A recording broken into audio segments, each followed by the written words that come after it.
누구나 쉽게 따라할 수 있는 연결식 성경 연구 5번째 시간입니다. 오늘은 죄의 기원에 대해서 함께 좀 공부해 보겠습니다. 원하지 않지만 원하고 원하지 않건 우리가 사는 세상에는 죄라는 실체가 있습니다. 여러분, 도대체 이 죄가 어디서 왔을까요? 이 세상의 지혜는 그것을 설명하지 못합니다. 오직 창조주 하나님께서만 이 사실을 가르쳐 줄 수 있는 분이죠. 성경은 그 죄가 어떻게 이 세상에 들어오게 되었는지, 그 장본인이 누구인지 가르쳐 줍니다. 그러나 왜 그런 것이 발생했는지 그 가장 근본적인 원인에 대해서는 침묵하고 있죠. 그래도 그것이 발생한 주위 사정들은 약간 알 수 있습니다. 오늘 그것을 살피는 것은 조금이나마 그 신비를 알 수 있는 좋은 방법인데요. 그러나 그것을 아는 것이 그렇게 중요한 것은 아닙니다. 중요한 것은 이 세상에 죄가 있다는 엄연한 사실을 인정하는 것이고, 그 죄를 이기고 영원한 승리에 대해서 내가 참여할 수 있다는 사실을 깨닫는 것입니다. 그러나 죄에 대한 사실을 알아야 그 죄를 승리하는 바른 길도 깨달을 수 있겠죠. 그래서 오늘은 죄의 기원 문제를 좀 살펴보도록 하겠습니다. 먼저 이사야, 여러분 성경책을 펴주세요. 이사야 14장 12절에서 14절 말씀을 찾겠습니다. 너 아침의 아들 계명성이여, 어찌 그리 하늘에서 떨어졌으며, 너 열국을 엎은 자여, 어찌 그리 땅에 찍혔는고. 내가 내 마음에 이르기를, 내가 하늘에 올라 하나님의 뭇별 위에 나의 보좌를 높이리라. 내가 북극 지폐의 산 위에 좌정하리라. 가장 높은 구름에 올라 지극히 높은 자와 비기리라 하더라. 이 말씀은 아침의 아들이라고 또는 계명성이라고 불리는 존재가 하나님과 동등한 지위를 차지하겠다고 주장하는 사실을 기록합니다. 계명성은 새벽별이라는 말입니다. 이것은 하나님이 창조한 천사 중에 가장 으뜸 가는 천사에 대한 표현입니다. 그가 자기 지위를 만족하게 여기지 않고 하나님과 동등하게 되려고 자기 지위를 지키지 않고 자기 자리를 떠나면서 하늘에서 반역이 시작되게 되었습니다. 이것이 바로 죄가 들어오는 시작입니다. 이 영화로운 천사가 왜 그런 마음을 가졌게 되었는지 성경에 설명이 없어요. 그래서 시작하면서 근원적인 설명이 없다고 이미 말씀드린 것입니다. 우리 다음 말씀을 좀 볼게요. 유다서 1장 6절에 있는 말씀입니다. 또 자기 지위를 지키지 아니하고 자기 처소를 떠난 천사들을 큰 날의 심판까지 영원한 결박으로 흑암에 가두셨으며 라고 기록합니다. 유다서는 1장밖에 없기 때문에 일반적으로 몇 장이라는 말을 하지 않습니다. 여하튼 이 말씀은 하나님과 동등하게 되려는 생각을 한 이 계명성이라는 천사와 그에게 동조하는 천사들이 하나님이 지정해 주신 자기의 지위와 자리를 떠난 사실을 알려줍니다. 그 떠남의 최종적인 결과는 그들이 흑암에 갇히게 되는 것이었어요. 이들이 하나님과 같이 되겠다고 생각하고 그것을 행동으로 옮기니까 쉽게 말하면 반역이 된 것입니다. 그러면 하나님의 정부에서 이 반역자들을 어떻게 처리해야 할까요? 그래서 바로 하늘에서 전쟁이 일어나게 된 것입니다. 계시록 12장 7절에서 9절 말씀입니다. 하늘에 전쟁이 있으니 미가엘과 그의 사자들이 용으로 더불어 싸울세. 용과 그의 사자들도 싸우나 이기지 못하여 다시 하늘에서 저희의 있을 곳을 얻지 못한지라. 큰 용이 내어 쫓기니 옛 뱀, 곧 마귀라고도 하고 사단이라고도 하는 온 천하를 꿰는 자라. 땅으로 내어 쫓기니 그의 사자들도 저와 함께 내어 쫓기니라. 하나님의 군대와 붉은 용으로 표상된 계명석이었던 한때 계명성이었던 천사의 군대가 하늘에서 전쟁을 했습니다. 하나님을 대적하여 사단이 된 그의 천사들은 당연히 하나님을 이기지 못했죠. 그래서 하늘에서 쫓겨나게 됩니다. 그들은 더 이상 하늘에 있을 곳을 찾을 수가 없었어요. 하나님이 지정해 준 그의 지위와 자리를 스스로 버렸기 때문입니다. 그래서 사단은 땅으로 쫓겨 내려와서 이 땅에 하나님을 반역하는 세력을 심게 되었습니다. 그래서 이 세상은 사단이 지배하게 된 것입니다. 이것이 이 세상이 죄의 세상이 된 내력입니다. 다음에 누가복음 10장 18절을 좀 볼게요. 예수께서 이르시되 사단이 하늘로서 번개같이 떨어지는 것을 내가 보았노라. 예수님은 사단이 이렇게 번개처럼 하늘에서 땅으로 떨어지는 것을 보셨습니다. 바로 하늘에서 전쟁이 있었고 그 전쟁에 패전한 사단이 땅으로 떨어지는 것을 하늘에 계신 예수님이 보신 것이죠. 사실은 하늘에서 사단과 전쟁을 했던 하나님의 군대의 총사령관이 바로 예수님 자신이었습니다. 그래서 예수님은 또 이 세상에 오셔서 이 세상에서도 그 사단을 영원히 쫓아내시려고 한 것입니다. 때가 되면 그는 이 땅에서도 완전히 쫓겨나서 온 우주에도 어디에도 있을 곳을 얻지 못하고 완전히 소멸되게 될 것입니다. 사실 그때 죄가 사단과 함께 완전히 소멸되면 죄는 이 우주에 영원히 사라지게 되겠죠. 그날이 빨리 오면 좋겠네요. 우리 디모데전서 3장 6절을 좀 볼까요? 새로 입교한 자도 말지니 교만하여져서 마귀를 정죄하는 그 정죄에 빠질까 하며. 이 말씀은 교회의 장로를 선택할 때 금방 교인이 된 사람을 택하지 말라고 주의하는 말씀입니다. 그런데 그렇게 될 때 그가 교회에 대한 바른 인식을 가질 사이도 없으면서 교회의 지도자가 될 것이기 때문에 자칫 교만해질 수 있기 때문이죠. 그런데 이 교만이 뭐라 그래요? 마귀를 정죄한 죄라고 합니다. 그는 원래 계명성이라고 불렸던 천사였다고 말씀드렸죠. 그런데 그 천사가 감히 하나님과 동등하겠다고 생각했으니 얼마나 교만합니까? 그래서 마귀의 가장 큰 죄는 교만입니다.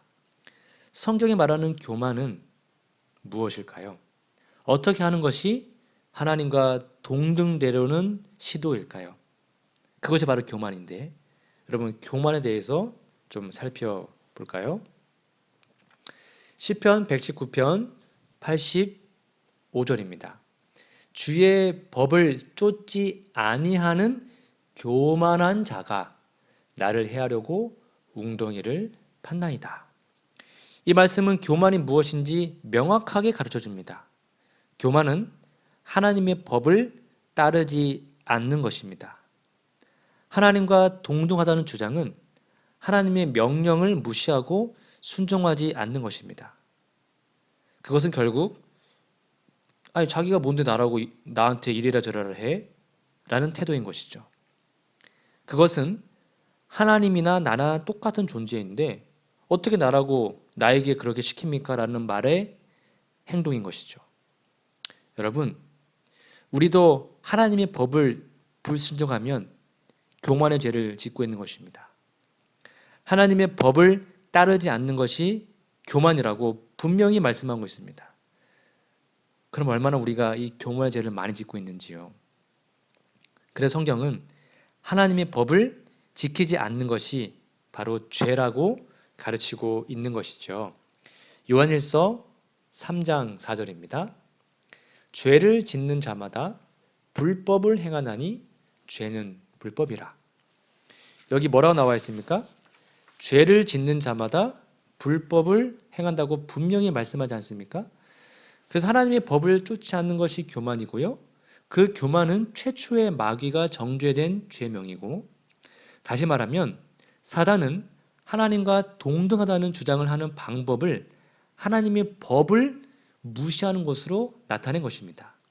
그러니까 하나님이 지정하여 준 그의 지위와 처소를 버리고 떠난 것이죠. 만약 하나님의 법을 따랐다면 그렇게 지위와 처소를 버리고 떠날 수 있었겠습니까?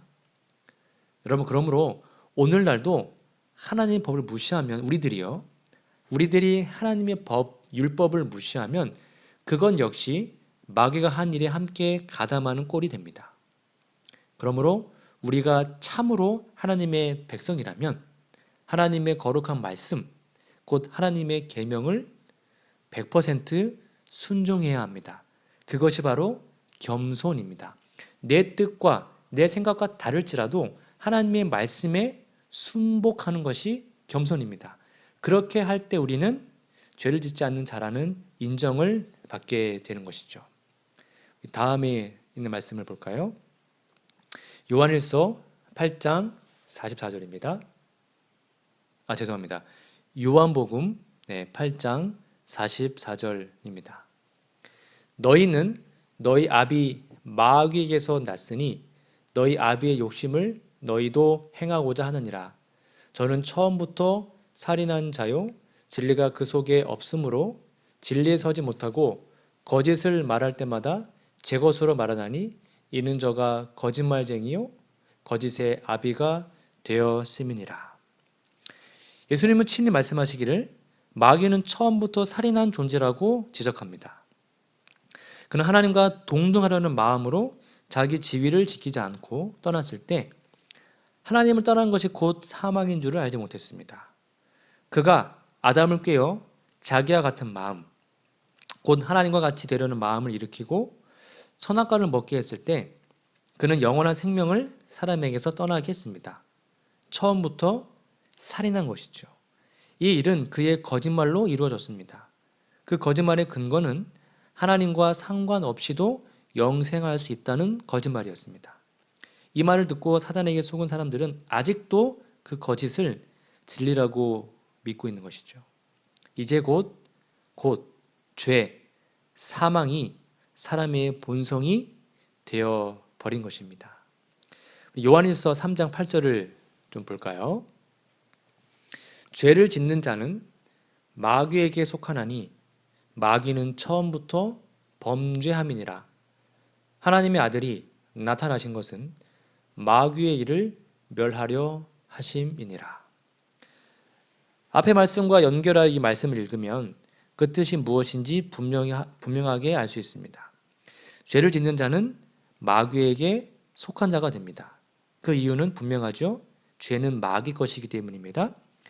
그 범죄는 교만, 곧 하나님과 동등하겠다는 것이죠. 그리고 그 방법은 하나님의 명령, 곧 하나님의 율법을 무시하고 지키지 않는 것입니다. 그러므로 사람도 불법을 하면 마귀의 한 것과 같은 일을 하는 것입니다.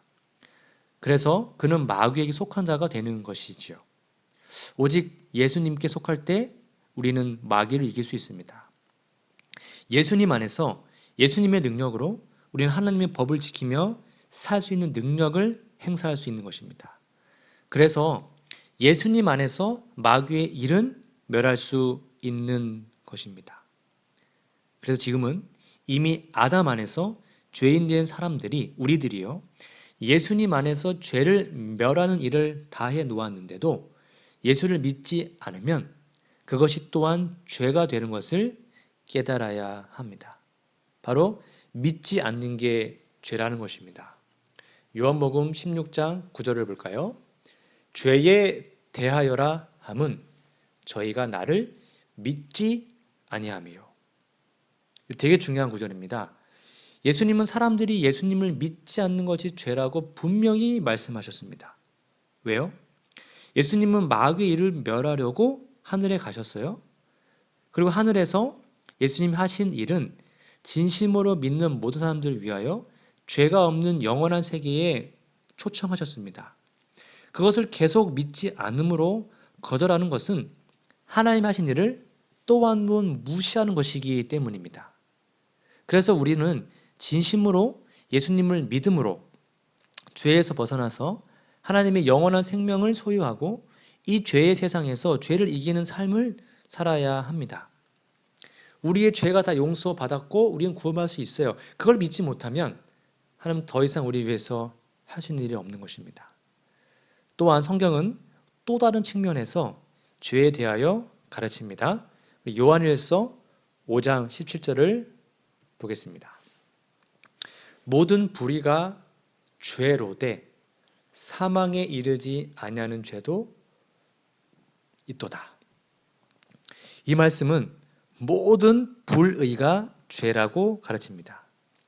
불의는 진리를 막는 것입니다. 그러므로 성경이 가르치는 진리를 막고 깨닫지 못하게 하는 것들이 죄입니다. 성경을 정직한 마음으로 부지런히 연구하는 것을 방해하는 것들이 다 죄가 된다는 말이에요. 오늘날 이런 죄가 세상에 가득합니다. 소위 말하는 예수를 믿는 교회 안에서도 진리를 바르게 깨닫는 것을 방해하는 일들이 참으로 많습니다. 성경이 이런 교훈을 잘 알아서 우리는 불의를 저지르지 않도록 조심하고 스스로 이런 불의에 빠지지 않도록 힘써야 합니다. 그러나 이런 모든 죄들이 예수 그리스도의 속죄 사업으로 다 처리되었고 또 처리될 수 있음을 인하여 감사하며 정직하고 순전한 마음으로 예수님을 믿을 때 하나님의 능력으로 이 모든 것을 이기고 하나님 앞에 설 수 있게 될 것입니다. 우리 마지막으로 히브리 1장 2절에서 4절 말씀을 보겠습니다. 이 모든 날 마지막에 아들로 우리에게 말씀하셨으니 이 아들을 만유의 후사로 세우시고 또 저로 말미암아 모든 세계를 지으셨느니라. 이는 하나님의 영광의 광채시요 그 본체의 형상이시라. 그의 능력의 말씀으로 만물을 붙드시며 죄를 정결케 하는 일을 하시고 높은 곳에 계신 위엄의 우편에 앉으셨느니라. 아멘. 예수님은 우리를 창조하신 분이시며 하나님의 본체 형상이시고 영광의 광채이십니다. 또한 그가 우주와 만물을 친히 붙들고 계속 운행하도록 하십니다. 그런 분이 우리의 죄를 정결케 하는 일을 하시고 지금 하나님 보좌 우편에 계십니다. 그리고 그를 믿는 모든 사람이 죄에서 넉넉히 이기도록 중보해 주시며 성령을 우리에게 보내주십니다. 그러므로 우리가 순전한 마음으로 그를 믿으면 이 모든 죄에서 정결함을 입고 예수님이 재림하시는 영광의 날에 예수님을 영광 중에 맞이하게 될 것입니다. 여러분, 그 자리에 함께 서기를 간절히 바랍니다. 비록 죄가 이 세상에 편만하고 우리는 죄인이지만 우리는 예수님을 통하여 그 죄를 이길 수 있습니다. 이제 죄의 시작을 알았으니 죄의 끝도 여러분 공부하셔서 그 모든 죄의 결과는 죽음임을 기억하시고 그 죽음을 이기신 예수님을 믿음으로 죄에서 해방되는 우리 모두가 되기를 간절히 바라면서 오늘 공부를 마치겠습니다. 우리 다음 시간에는 우리 죽음의 상태에 대해서 공부해 보겠습니다. 우리 다음 시간에 죽음의 상태까지 공부할 때까지 여러분 행복하게 즐겁게 잘 지내시기 바랍니다. 안녕히 계세요.